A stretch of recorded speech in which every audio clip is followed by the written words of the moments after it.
2020. It's been a year none of us will forget, as much as we might like to. And when Next Avenue invited you, our readers, to share your stories, we were overwhelmed by the sheer number of responses.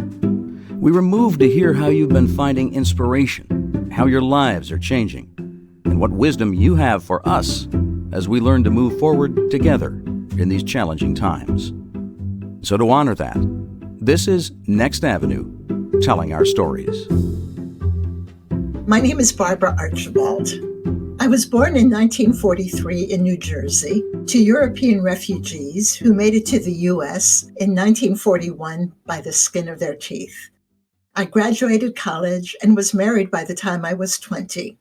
In 1967, I had our first child, who was born with Tay-Sachs disease, a genetic disease that afflicts Ashkenazi Jews.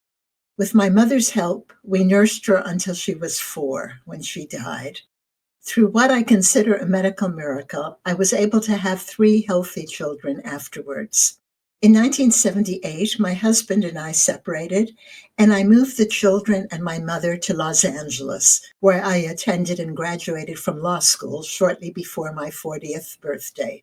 The next decade was packed with raising the children, again with my mother's help, working, marrying Tom Archibald, my second husband. By the turn of the century, the children had grown up, and Tom and I lived in several places outside of California, Boston, Switzerland, and the U.S. Virgin Islands. We lived on a small island in the U.S. VI for 10 years, and I practiced law in the main city, Charlotte Amalia. Tom and I are now retired in St. Petersburg, Florida, and share 11 grandchildren. A friend of mine heard about Next Avenue's event and suggested we both write something for it. Aside from a diary that I keep when the spirit moves me, and a personal blog that I wrote from our Caribbean island, the only writing I've really done is legalistic. It felt strange but liberating to be writing about personal matters which might be scattered to the winds. Here's my essay, By the Window. It's early morning. The sun has just risen over the bay as I watch from the bedroom window and see him sit down on the bench.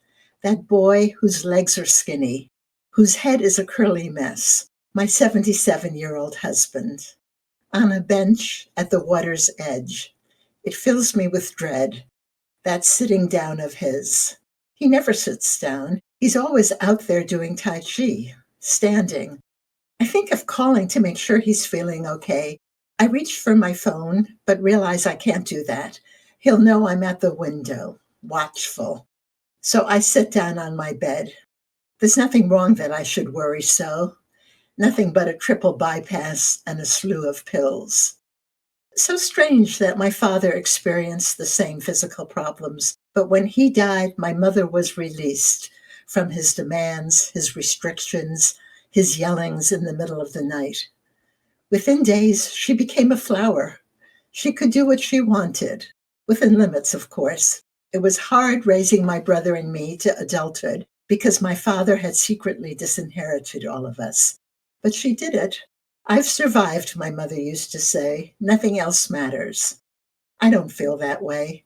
The thought of losing my true friend of 40 years fills me with sadness.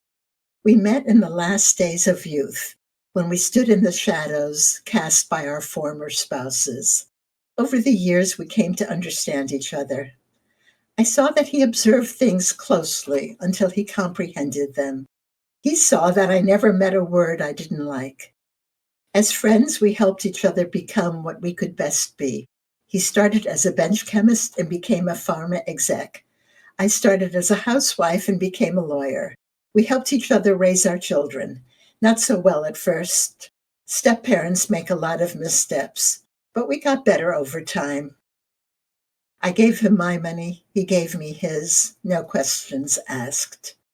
I won't blossom without him like my mother did. I will miss his rattling sounds in the kitchen when I wake up.